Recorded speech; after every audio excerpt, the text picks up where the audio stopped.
오늘 함께 읽은 말씀은 천국에 대한 비유 중 하나입니다.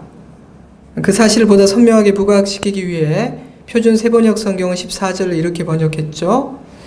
또 하늘나라는 이런 사정과 같다. 어떤 사람이 여행을 떠나면서 자기 종들을 불러서 자기의 재산을 그들에게 맡겼다. 이처럼 이 이야기는 천국, 즉 하나님 나라에 대한 이야기입니다. 하지만 저는 이 이야기는 결산에 대한 이야기이기도 하다고 생각합니다. 19절 말씀, 오랜 후에 그 종들의 주인이 돌아와 그들과 결산할세. 물론 이렇게 이야기 자체 안에 결산이라는 표현이 사용되고 있기 때문이기도 하지만 전후의 문맥을 살펴보면 마태가 지금 인생의 결산에 대해서 이야기하고 있다는 것은 좀 더 분명해지죠. 마태복음 24장 1, 2절은 예루살렘 성전이 무너질 것이라는 비유로 이 사실을 가르치고 있고요. 3절에서 28절에는 세상 끝날에 있을 재난과 큰 환난에 대한 예수님의 가르침이 기록되어 있습니다. 이어지는 29절에서 31절에는 그런 환난이 끝난 후에 예수님이 오셔서 택한 자들을 모으실 것이라는 선언이, 32절에서 51절에는 그날과 그때는 아무도 알지 못하지만 무화과 나무의 잎을 보고 계절의 변화를 느낄 수 있는 것처럼 깨어있는 사람들은 그날이 다가오고 있구나, 그 사실을 알 수 있으니 깨어있어라, 잠들지 마라 권면하시는 내용이 담겨있죠. 이어지는 25장은 등불을 들고 신랑을 맞으러 나간 10처녀의 비유, 달란트를 맡은 종의 비유, 그리고 왕이 오셔서 모든 사람을 양과 염소로 구분하는 이야기로 구성되어 있습니다. 때문에 저는 24장과 25장 전체가 인생의 결산을 하는 날에 대한 이야기라고 생각합니다. 하나님은 침묵하고 계시고 아무런 일도 하지 않고 계신 것 같지만, 그래서 어떤 사람들은 심지어 하나님의 존재까지도 부정하지만 하나님은 살아계시고 모든 것을 지켜보고 계신다. 그리고 약속하신 그대로 이 세상을 심판하고 모든 인간의 삶을 결산하기 위해 이 땅에 오실 것이다. 그러니 그날을 준비하라 말씀하고 계신 것이죠. 목사님, 하나님이 결산을 하신다고요? 하나님은 자비하시고 인자하신 분이라더니 결산을 하고 평가를 하신다고요? 자비하신 분이라면 아무런 평가를 안 하셔야 되는 거 아닙니까? 하지만 저는 하나님께서 인생을 결산하시는 것은 조금 더 이상한 일이 아니라고 생각합니다. 극심한 고난 가운데에서 욥이 했던 고백이 생각이 났어요. 그의 아내가 그에게 이르되 당신이 그래도 자기의 온전함을 굳게 지키느냐? 하나님을 욕하고 죽으라. 그가 이르되 그대의 말이 한 어리석은 여자의 말 같도다. 우리가 하나님께 복을 받았은즉 화도 받지 아니하겠느냐 하고 이 모든 일에 욥이 입술로 범죄하지 아니하니라. 아내는 그토록 하나님을 경외했던 남편의 고통을 보는 것이 너무 속이 상했어요. 그래서 이렇게 말한 거예요. 그래서 하나님은 아내의 마음을 이해했기 때문에 나중에 아내를 책망하지 않으신 것이 아닌가 하는 상상을 해봅니다. 당신이 그토록 경외하였음에도 불구하고 당신에게 이런 고난을 허락하는 하나님이라면 그 하나님을 버리라, 하나님을 욕하라.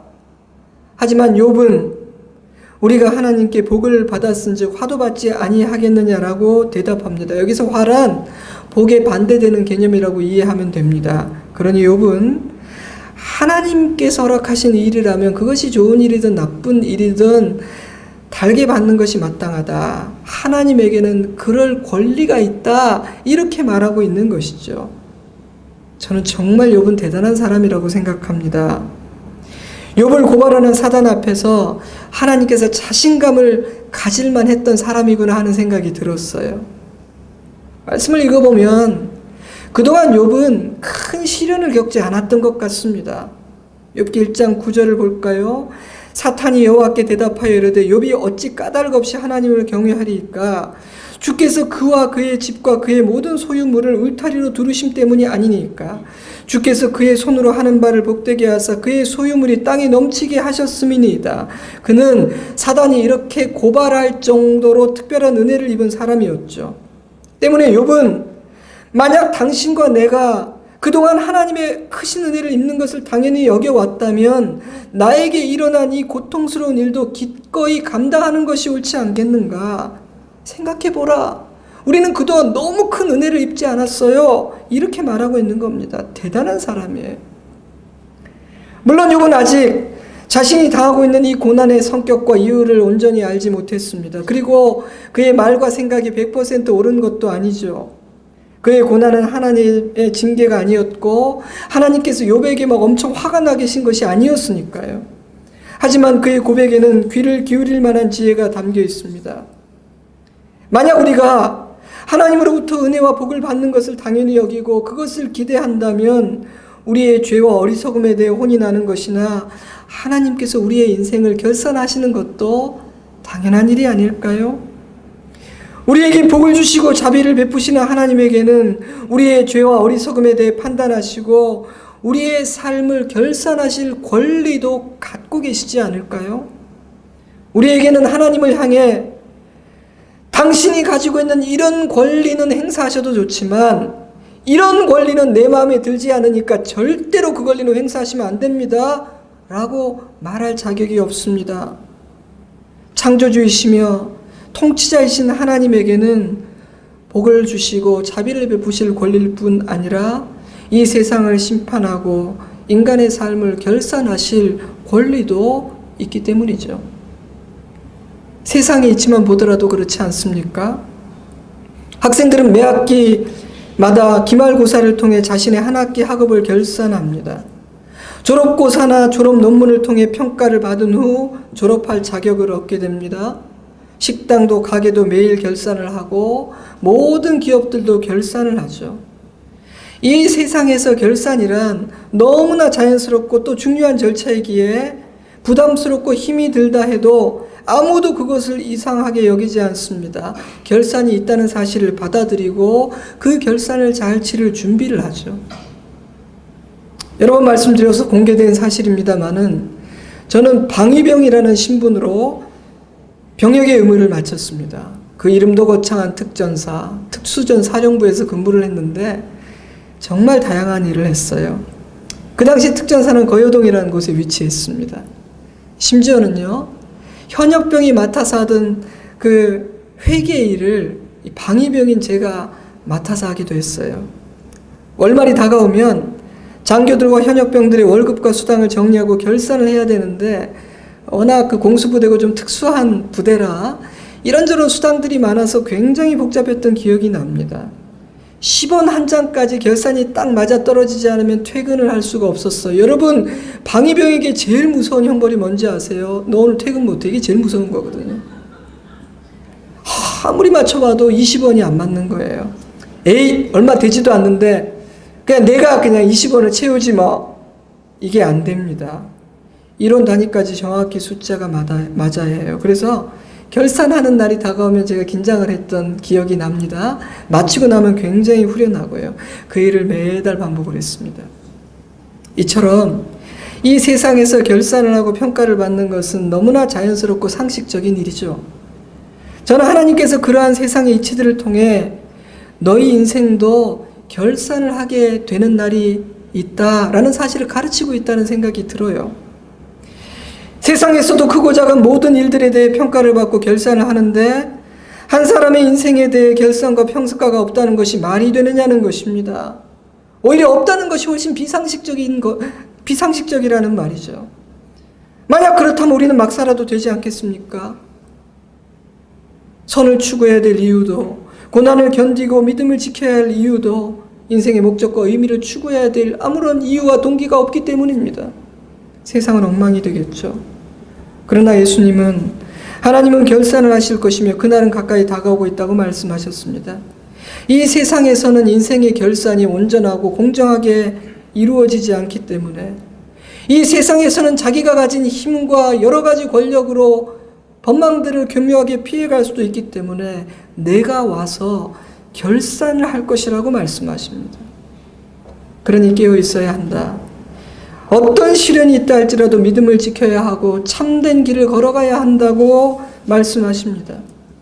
마태복음 24장 42절 그러므로 깨어있으라 어느 날에 주가 임할지 너희가 알지 못함이니라. 44절 이러므로 너희도 준비하고 있으라 생각하지 않은 때 인자가 오리라. 25장 13절 그런즉 깨어있으라 너희는 그날과 그때를 알지 못하느니라. 자, 근데 여러분, 우리 인생의 결산은 언제 이루어지게 될까요? 제 생각에는 우리가 죽든지 아니면 살아서 약속대로 다시 오시는 그 주님을 만나든지 하는 그날이 이루어지게 되겠죠. 그런데 문제는요, 그 두 가지 경우 모두 언제 이루어질지 우리가 알지 못한다는 사실입니다. 혹시 여러분 중에 예수님 언제 오시는지 날짜를 아시는 분 계십니까? 혹시 누군가가 안다고 말씀하시면 그분을 멀리 하시기를 부탁드립니다. 굉장히 위험한 분이에요. 누구도 그날을 알지 못합니다. 혹시 여러분들 중에 내가 언제 눈을 감을지 정확한 시와 때를 알고 계신 분이 있습니까? 한 사람도 없을 겁니다. 모세의 고백처럼 우리에게는 우리의 남은 날을 계수할 수 있는 지혜가 없으니까요. 지난해 저는 아내를 잃을 뻔했습니다. 제가 얼마나 멍청한지요. 저는 늘 저의 죽음을 생각하고 제가 떠날 준비만 하였지. 제 아내도 그렇게 훌쩍 갈 수 있다는 사실을 해본 적이 없더라고요. 놀랍게도 심각하게 생각해 본 적이 한 번도 없더라고요. 사랑하는 여러분, 우리는 자신이 언제 눈을 감게 될지도 우리 주님이 이 성경의 약속대로 언제 다시 오실지도 알지를 못합니다. 그래서 깨어 있어야 합니다. 그래서 내일이 아니라 오늘 나에게 주어진 이 하루를 잘 살아야 합니다. 우리는 어느 날 갑자기 결산하자 하시는 하나님을 만나게 될 것이니까요. 목사님, 세상도 결산을 하고 하나님도 결산을 하시면 하나님과 세상이 뭐가 다릅니까? 세상의 가르침과 성경의 가르침이 뭐가 차이가 있나요? 다릅니다. 하나님의 결산은 세상의 방식, 세상의 기준과는 전혀 다르게 이루어지기 때문입니다. 때문에 하나님의 결산에서 무엇이 중요한지, 하나님의 결산은 도대체 어떤 방식으로 이루어지는지를 우리가 아는 것은 굉장히 중요합니다.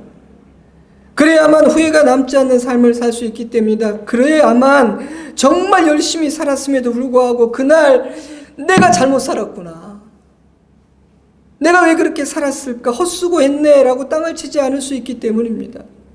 제가 볼 때요, 우리 좋은시학교의 성도들은 못된 짓을 저지르거나 방탕하게 사는 악인들이 아닙니다. 그런 분이 한 분도 안 계세요.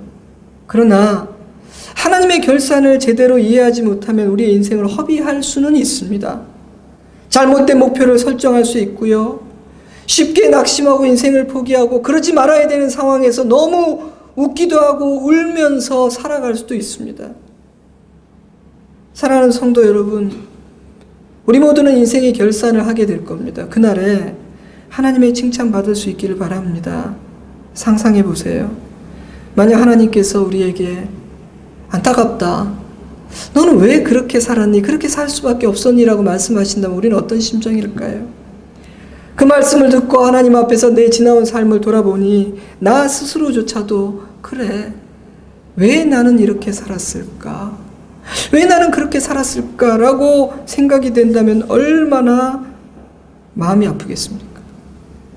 물론 사람의 시선과 세상의 평가도 무시할 수는 없습니다. 그러나 하나님의 평가는 그와 비교할 수 없을 만큼 중요합니다. 때문에 저는 우리가 그 마지막 날 하나님의 칭찬을 받는 그런 인생을 살다가 기쁘게 드디어 내가 주님 만나는 날이 왔구나, 기쁘게 눈을 감을 수 있었으면 좋겠어요. 그러려면 하나님의 마음을 알아야 됩니다. 하나님께서 무엇을 중요하게 보시는지를 알아야 해요. 지난 신년 새벽 기도회 때 소아시아 지역의 7교회 주신 하나님의 말씀을 묵상했습니다. 생각해보면 그 말씀은요, 7교회를 향한 하나님의 결산입니다. 근데 중간평가인 것 같아요. 기회를 더 주셨으니까. 말씀을 나누면서 저는 좋은 성적을 얻으려면 출제자의 의도와 시험 범위를 정확하게 아는 것이 중요하다고 말씀드렸죠. 그런데 하나님의 결산은요, 그 결산의 범위도 그날 무엇을 물을 것인지도 무엇을 주목하실 것인지도 이미 완전히 공개된 시험이라고 말씀드렸습니다. 때문에 핑계할 수가 없습니다. 왜냐하면 우리는 그 결산을 잘 준비할 수 있기 때문이죠. 하나님은 우리 모두를 그날에 칭찬하고 싶으시기 때문에 미리 문제집을 주셨습니다. 이것 갖고 준비해라. 그날에 이거 물을 거다. 이게 기준이야. 오늘 함께 읽은 말씀도 하나님께서 무엇을 주목하고 계신지를 가르쳐주는 말씀이죠. 자, 이 이야기에서 먼저 주인이 주목하지 않은 것은 무엇인가요? 주인은 적어도 두 가지를 주목하지 않았습니다. 첫째로 주인은 종들이 얼마나 남겼는지 그 양을 칭찬하지 않았습니다. 둘째로 주인은 종들의 능력을 칭찬하지도 않았습니다. 주인은 종들이 남긴 분량과 관계없이 정확히 똑같은 내용으로 칭찬하셨죠. 사랑하는 성도 여러분, 하나님 나라 인사국과는 이 세상의 국과는 정말 엄청나게 다릅니다. 그래서 하나님 나라에서는 빈부귀천과 관계없이 모든 인생이 칭찬받을 수가 있습니다. 그 기회가 열려 있죠. 그런데요, 주인은 왜 그들이 남긴 양, 그들이 한 일의 성과를 주목하지 않았을까요? 제 생각에 그 이유는 그들이 남긴 것은 사실 주인에게 큰 의미가 없었기 때문이 아닌가라는 생각이 들어요. 인간에게는 성과와 업적이 중요해요. 그래서 내가 얼마나 남겼는가, 내가 어떤 일을 이루었는가, 내가 어떤 지위에 있는가, 이런 것으로 서로 비교를 하고, 어떤 사람은 기가 죽고 어떤 사람은 또 막 으쓱하기도 해요. 그러나 그들이 남긴 것은요, 사람이 보기에는 아무리 대단해도 주인이 가진 그 모든 소유에 비하면 너무나 보잘것없고 의미가 없는 것이죠. 내가 적은 일에 충성하였음에 그들이 얼마나 남겼던 주인의 입장에서는 큰일인가요? 아니요. 그냥 적은 일이었다는 것이죠. 그러니 성과 업적으로 주인의 마음을 사고 칭찬을 받으려 하는 것은 참 어리석은 일이 아닐 수가 없습니다. 주인은 그것을 안 보세요. 우리가 의미 있게 생각하는 것들 중에 다수는 주인에게 별로 중요하지 않은 것들이죠. 또한 주인은 그들의 능력, 즉 그들의 유능함을 칭찬하지도 않았습니다. 15절을 보면 각각 그 재능대로 주고 떠났다고 하셨죠. 주인은 그들의 재능대로 주셨고 그들이 받은 것에 최선을 다한 것에 만족하고 기뻐하셨습니다. 하나님은 모든 인생에 다양한 역할과 기회를 허락하시는 분이시기 때문에 주지 않으신 것을 기대하신다거나 허락하신 그 역할과 기회 이상의 것을 하지 못했다고 책망하시는 분이 아니시죠. 하나님에게 중요한 것은 그 허락된 역할과 기회에 얼마나 충실하였는가, 최선을 다하였는가라는 것뿐이에요. 제가 얼마 전에 읽은 책에 능력이 아니라 노력을 칭찬하라는 내용이 있었습니다. 칭찬하는 것은 참 중요한 일이긴 하지만 무엇을, 왜, 어떻게 칭찬하는지가 훨씬 더 중요하다는 이야기였어요. 학생들을 두 그룹으로 나누어서 한 그룹은 그들의 능력과 성과를, 또 한 그룹은 그들의 노력과 성실한 태도를 칭찬해 주었는데요. 시작할 때는 비슷했던 두 그룹이 그 칭찬과 시간이 흐른 이후에 점점 차이가 나기 시작했다고 해요.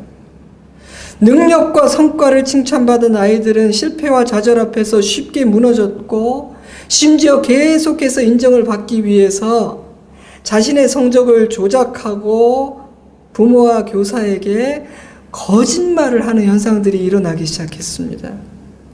하지만 노력과 성실을 칭찬받은 아이들은 실패에도 쉽게 좌절하지 않았고요.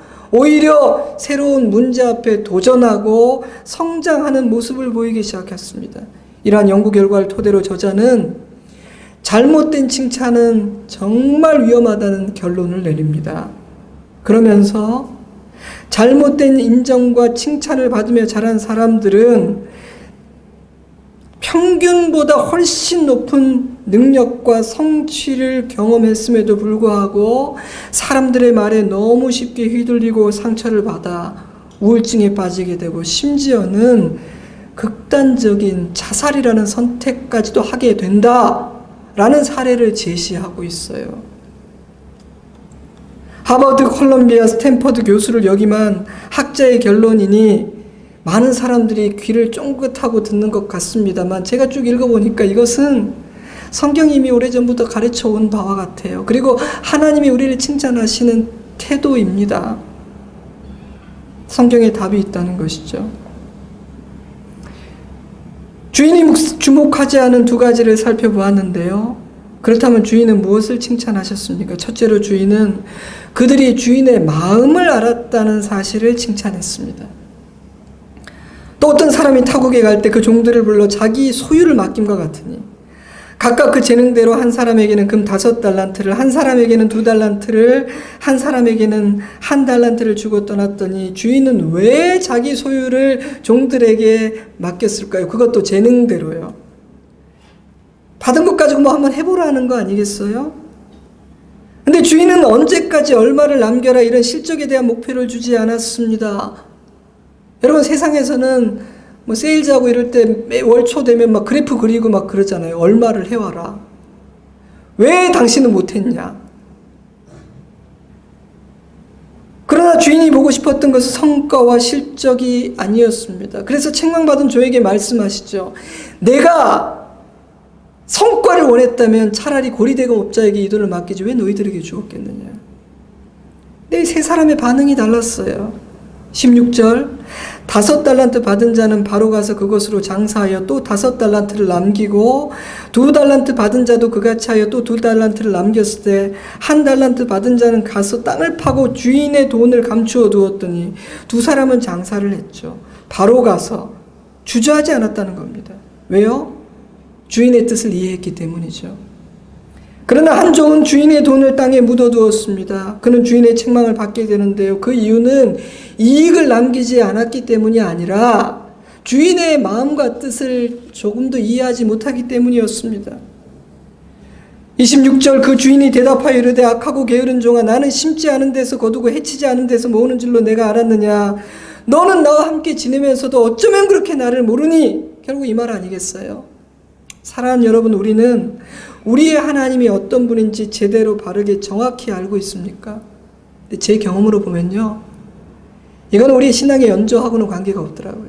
나는 막 교회 30년 아니요. 그것으로 내가 하나님을, 성경이 말하는 그 하나님을 정확히 안다고 그렇게 오해하지 마세요. 여러분, 우리는 하나님의 마음을 헤아리고 있습니까? 우리를 향한 하나님의 뜻을 헤아려 보려고 노력은 하고 있나요? 아버지의 뜻을 알지 못하면 결산의 날 큰 낭패를 당할 수도 있습니다. 하나님께서 기대하신 것과는 전혀 다른 엉뚱한 것들을 잔뜩 내놓을 수 있으니까요. 자식이 부모의 마음을 헤아릴 때 부모는 흐뭇한 마음을 갖게 되죠. 여러분, 부모는 자식이 부모의 마음을 이해할 때 참 기뻐하게 됩니다. 그렇죠? 저는 아버지이신 우리 하나님의 마음도 그러실 거라고 확신합니다. 때문에 하나님의 마음과 뜻을 이해하려고 노력하는 것은 굉장히 중요한 일이죠. 저는 그것이 우리가 이 말씀을 매일매일 열심으로 읽어야 하는 중요한 이유 중에 하나라고 생각합니다. 이 책에 아버지의 마음과 뜻이 다 담겨 있거든요. 이 책의 결산의 날을 위해 무엇을 준비해야 되는지 낱낱이 기록되어 있거든요. 그런데 이 성경을 멀리 해두고 어떻게 승리할 수 있고 아버지의 칭찬을 받을 수 있을까요? 사랑하는 성도 여러분, 인생의 결산을 준비하려면 하나님의 마음과 뜻을 이해해야 합니다. 그리고 내가 그 뜻대로 살고 있는지를 점검해야 됩니다. 둘째로 주인은 그들의 순종을 칭찬했습니다. 칭찬받은 두 사람은 주인의 마음을 아는 것에서 그치지 않고 행동했죠. 순종했습니다. 1달란트 맡은 종은 몰라서 순종하지 않았다고 칩시다. 그러나 알고도 순종하지 않을 수도 있죠. 여러분은 안다고 다 순종하십니까? 그렇지 않죠? 저는 아는 만큼 순종하지 못해요. 아직 그 수준에 이르지를 못했습니다. 하지만 정말 100% 토달지 않고 순종하는 자녀가 되기를 진심으로 원합니다. 때로 하나님을 신뢰하고 순종하는 삶을 사는 것 쉽지 않은 일이기도 하죠. 때로는 막 겁도 납니다. 이래도 될까? 하지만 순종의 결과는 언제나 좋습니다. 좋으신 우리 주님은 우리를 선한 곳으로 인도하시니까요. 때문에 저는 진심으로 순종의 사람이 되기를 바라요. 그래서 저는 바로 가서라는 표현을 주목합니다. 바로 가서. 주인의 말을 듣고 주인의 뜻을 이해한 그들은 그 뜻을 따르고 행동으로 옮기는 일을 조금도 주저하거나 지체하지 않았습니다. 잘하였도다 착하고 충성된 종아, 내가 적은 일에 충성하였으며 내가 많은 것을 내게 맡기리니 내 주인의 즐거움에 참여할지어다. 흐뭇해하시는 주인의 모습이 떠오르지 않으세요? 사랑하는 성도 여러분, 하나님이 우리에게 원하시는 것은 우리가 하나님의 말씀을 신뢰하고 그 말씀을 따라서 사는 겁니다. 요수아 1장 8절, 이 율법책을 내 입에서 떠나지 말게 하며 주야로 그것을 묵상하여 그 안에 기록된 대로 다 지켜 행하라. 그리하면 내 길이 평탄하게 될 것이며 내가 형통하리라. 내가 내게 명령한 것이 아니냐. 강하고 담대하라. 두려워하지 말며 놀라지 말라. 내가 어디로 가든지 내 하나님 여호와가 너와 함께 하느니라. 사랑하는 성도 여러분, 저와 여러분 모두는 험하고 흉흉한 세상에서 무거운 인생의 짐을 지고 살고 있습니다. 성도들을 만나고 기도 제목을 나누다 보면 정말 기도하지 않을 수가 없습니다. 어떤 날은 밤잠을 설치면서 막 기도하다가 자기도 모르게 잠이 들기도 하고요. 기도하다 보면 눈물이 나오기도 합니다. 왜 그런지 모르겠는데 지난 한 주는 정말 밤잠을 설치고 밤에 여러분들이 정말 많이 생각나게 하셨어요. 우리의 눈물을 보신 하나님께서 도와주시고 응답해 주시기를 바라는 마음으로 기도를 합니다. 그런 인생길을 걸어가는 저와 여러분이 견뎌내고 승리하는 방법은 하나뿐이죠. 하나님의 말씀을 매일 우리 마음에 새기고 그 말씀으로 살아가는 겁니다. 순종의 사람은 결산하는 그날 주인의 칭찬을 받게 됩니다. 마지막으로 주인은 그들의 충성스러움을 칭찬하셨습니다. 그 주인이 이르되 잘하였도다 착하고 충성된 종아, 내가 적은 일에 충성하였으며, 주인은 충성이라는 표현을 2번이나 사용했죠. 충성은 무엇입니까?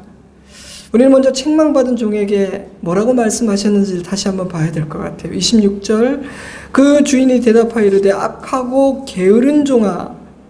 주인은 착하고 충성된 종이라는 표현과 정반대가 되는 악하고 게으른 종이라고 말씀하셨습니다. 그러므로 충성됨은 부지런함과 성실함을 뜻하겠죠. 주인은 그들이 얼마를 남겼느냐라는 성과가 아니라 주인이 맡긴 일을 대하는 그들의 태도를 주목하신 겁니다. 그 태도는 충성이었습니다. 헬라어 피스토스는 믿을만하다, 신뢰할만하다라는 뜻을 가지고 있죠. 그래서 영어 성경들은 faithful이라는 단어로 번역했어요. 그러므로 이 충성이라는 단어는 한 사람의 인격과 태도와 관련된 것인데, 특별히 주인을 배신하거나 주인에게 거짓말하지 않고 한 주인만을 끝까지 섬기란 신실함을 뜻합니다. 칭찬받은 2 종은요, 주인이 있을 때뿐 아니라 주인의 부재 중에도 주인의 말과 주인이 맡긴 일에 최선을 다했습니다. 19절을 보면 주인은 오랜 시간이 흐른 후에야 돌아왔는데 그 긴 시간 동안 그들의 마음과 태도는 조금도 흐트러지지가 않았습니다. 그것이 주인이 주목하고 크게 칭찬했던 그들의 충성됨이었습니다. 사랑하는 여러분, 저와 여러분은 자신을 충성스러운 하나님의 자녀라고 말할 수 있을까요? 만약 여러분이 그렇습니다, 저는 충성된 자녀입니다라고 말한다면 그 이유는 무엇입니까? 만약 글쎄요 또는 아니요 라고 대답하게 된다면 여러분이 그렇게 대답하신 이유는 무엇입니까? 우리는 충성스러운 자녀인가요? 하나님은 충성됨에 주목하십니다. 인간은 결과와 성과에 관심을 갖지만 하나님은 언제나 신실함을 주목하고 칭찬하십니다. 지금은 현역에서 은퇴한 양준혁이라는 선수가 있어요. 굉장히 성적이 좋았던 사람이기 때문에도 기억이 되지만, 그 양준혁이라는 선수가 많은 팬들의 사랑을 받았던 이유는 그는 안타를 치던 땅볼을 치던 1루까지 죽도록 뛰었던 선수였던 것으로 팬들에게 기억이 되죠. 근데 이 사람이 등치가 크고 좀 팔고 길고 그래서 뛰는 모습이 조금 더 아름답지가 않고 굉장히 우스꽝스러워요. 그래서 사람들은 막 뛸 때 웃기도 했죠. 그런데 새파랗게 젊은 신인들이 치고 나서 아유 이건 뭐 죽었네라고 생각되고 열심히 뛰지 않는 것을 볼 때마다 어떤 볼을 쳤던 1루까지 죽도록 뛰었던 양준혁 선수를 떠올려요. 아름다운 사람이다. 미국 여자 축구 대표팀의 전설적인 선수인 미아 햄은 진정한 프로는 경기가 끝났을 때 자기가 가진 모든 것을 다 쏟아냈다고 느끼는 사람이라고 말했어요. 경기를 마친 후에 내게 남아있는 에너지가 하나도 없다고 느끼는 것이 진짜 프로라는 것이죠. 저는 제가 저의 삶을 그렇게 불태우고 있는지, 가치 있고 영원한 일을 위해 내 모든 것을 아끼지 않고 쏟아내고 있는지를 생각해 보았습니다. 사랑하는 성도 여러분, 하나님께서 나에게 무엇을 얼마나 주셨는지를 이해하고 최선을 다하십시오. 눈을 감을 때 내게 남아있는 에너지가 없도록 충성스럽게 사십시오. 너무 아끼고 남겨두지 마십시오. 말씀을 맺겠습니다. 오늘 우리는 이 세상에는 끝이 있고 모든 인생은 하나님 앞에서 결산하게 된다는 사실을 묵상했습니다. 우리는 그날 하나님께서 무엇을 주목하실지를 이해하고 최선을 다해 준비해야 됩니다. 하나님은 종들의 능력이나 장사에서 얼마나 남겼는지를 주목하지 않으셨습니다. 하나님은 종들이 주인의 마음을 헤아린 것과 순종한 것과 충성한 것만을 칭찬하셨습니다. 하나님은 결산의 날 무엇을 물으실 것인지를 이미 다 알려주셨습니다. 그럼에도 불구하고 준비하지 못했다면 그것은 하나님 책임이 아니라 저와 여러분의 책임입니다. 자녀들에게도 이 사실을 가르쳐 주어야 합니다. 그리하므로 세상의 문화와 풍조에 쫓기고 눌리고 쓰러지지 않도록 도와주어야 합니다. 부모가 앞장서서 세상의 방식을 강요해서는 안 됩니다. 자녀에게 진정으로 잘 사는 법을 가르쳐 주어야 합니다. 저는 어쩌면 한 달란트 받은 종은 자기가 한 달란트밖에 받지 못했다는 사실이 늘 불만이 되어서 주인도 오해하고 자신의 삶을 제한했을지도 모르겠다는 생각이 들었어요. 나는 겨우 한 달란트밖에 받지 못했으니까 이것 가지고 뭘 하겠어. 겨우 한 달란트를 가지고 이런 내 인생이 무엇인가를 남기는 인생이 된다는 것은 불가능하지, 이렇게 포기했을지도 모른다는 겁니다. 그러나 잘못된 생각입니다. 그 역시 무익한 종이 아니라 유익한 종이 될 수 있었습니다. 그 역시 잘했다, 착하고 충성된 종아, 칭찬받을 수 있었습니다. 그러나 그는 포기해버렸죠. 제가 몇 주 전에 언급했던 김혜영 선교사님은 키가 134cm밖에 되지 않습니다. 딸로 태어났다는 이유로 3일 만에 아버지에게 던짐을 당해서 척추가 손상되었기 때문이에요. 그래서 키가 134cm밖에 안 컸어요. 어머니는 정신질환을 앓았고 술로 연명하던 아버지는 자살로 삶을 마감했습니다. 겨우 초등학교로 졸업했습니다. 부모에게, 세상에게 매일 저주와 경멸의 말을 들으며 자라야 했던 134cm의 장애인인 그녀는 한 달란트는커녕 마이너스 통장을 손에 쥐고 태어난 인생이었습니다. 그래서 그분은 자기에게 주어진 환경에 걸맞게 절망적인 인생을 살았습니다. 매일 죽고 싶다는 생각을 했습니다. 하나님, 도대체 나를 왜 태어나게 했습니까? 저는 그런 심정이 너무나 이해가 되었어요. 그런 환경, 그런 육체, 그런 배경, 무슨 소망이 있겠어요? 그런데 그분이 예수님을 만나게 됩니다.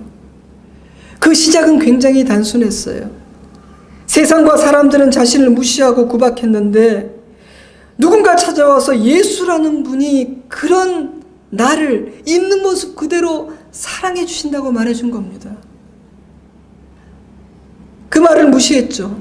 근데 어느 날 만약 예수님이 정말 그런 분이라면, 세상과 이 세상의 사람들이 나를 바라보는 것과 다른 분이라면 나는 친구가 없었는데 예수님은 내 친구가 되어주신다면 그 예수님은 내가 믿고 의지할 수 있는 분이 아닐까라는 마음이 들기 시작했어요.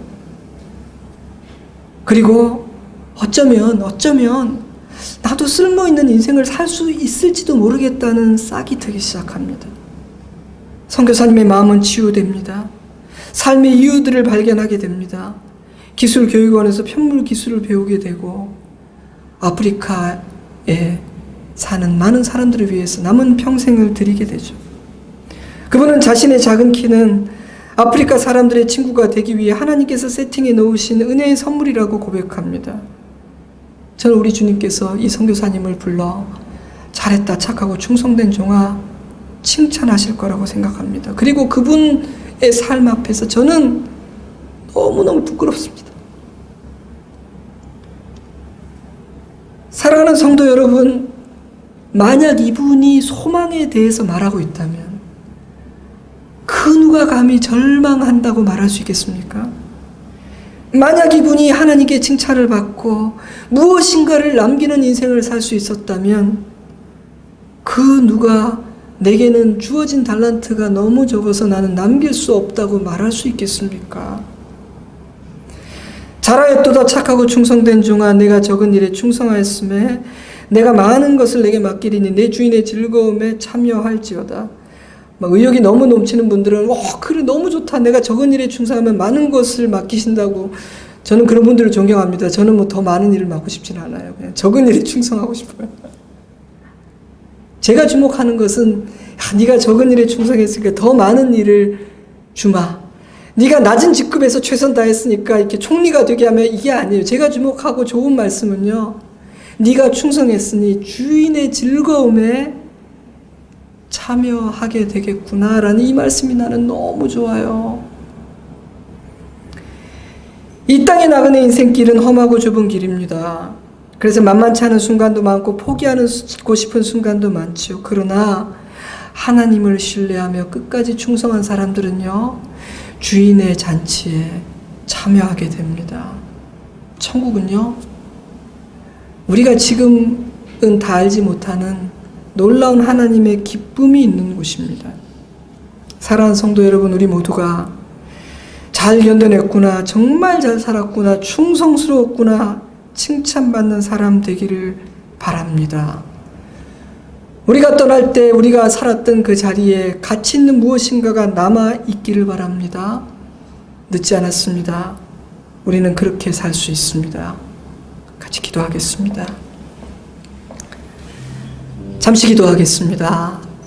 주신 말씀 가지고 기도했으면 좋겠습니다. 여러분, 하나님의 마음을 이해하고 살아왔습니까? 행동으로 옮겼습니까? 순종했습니까? 충성스러웠습니까? 주님, 칭찬받는 그 결산의 날 아버지 앞에 칭찬받는 그런 삶 살다가 이 땅을 떠나기를 원합니다. 내 자녀들을 그렇게 기르기를 원합니다. 그런 기도 제목으로 우리 잠시 기도하겠습니다. 함께 기도합니다.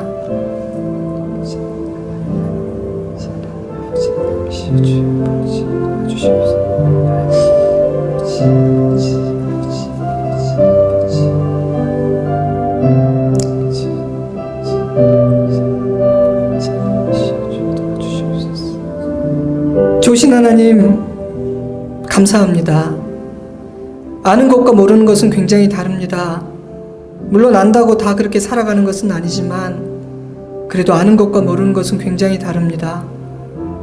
비록 우리가 어리석어서 아직 아버지의 뜻을 다 헤아리고 있지는 못하지만 그래도 우리가 하나님 알지 못하는 그런 삶을 살았다면 알 수 없었던 보이지 않는 세계와 삶의 진리들과 인생의 결산에 대해서 우리는 조금은 알게 되었습니다. 이제 우리 남은 생을 하나님 안에서, 하나님 앞에서 잘 살아갈 수 있도록 도와주시옵소서. 아버지의 마음을 헤아리고 말씀으로 살아가며 충성스럽게 우리가 눈을 감을 때 남은 것 없을 만큼 최선을 다해 기쁨으로 잘 살다가 아버지의 즐거움에 참여하는 우리 모두가 되게 하여 주시옵소서. 기도를 할 때마다 가정이 중요하고 한 가정의 가장이 얼마나 중요한지를 더욱 깨닫게 됩니다. 하나님 각 가정에 세우신 우리 아버지들 주님께서 붙들어 주시고 믿음의 가장으로 굳건히 서게 하여 주시옵소서. 만약 아버지가 부재한 가정이 있다면 어머니가 또 다른 누군가가 그 가정의 가장이 되어 하나님 앞에 결산할 때 칭찬받는 가정이 될 수 있도록 가정을 이끌게 하여 주시옵소서. 아버지 감사합니다. 예수님 이름으로 기도드리옵나이다. 아멘.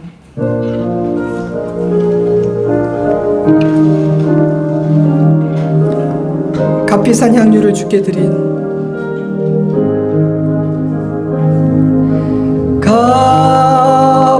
값비싼 향유를 주께 드린 막달라 마리아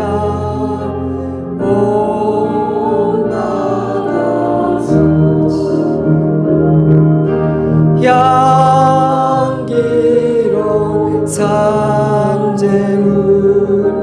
주님께 바치리 사랑의 주 내 주님께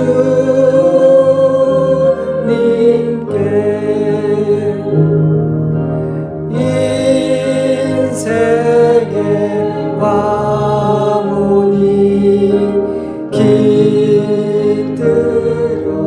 깃들어서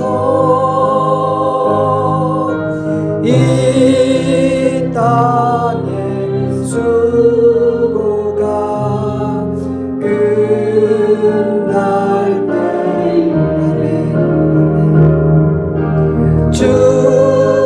주님을 섬기다 평안히 가리라 사랑의 주 내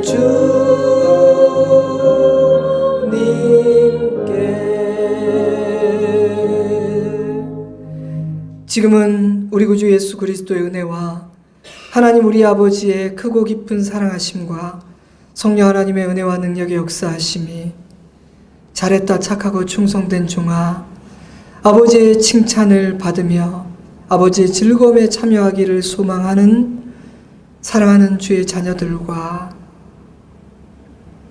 그 가정과 우리 좋은 씨앗교회와 열방의 교회들과 이 나라의 민족 위에 이제로부터 영원토록 함께 하시옵기를 간절히 축원하옵나이다. 아멘.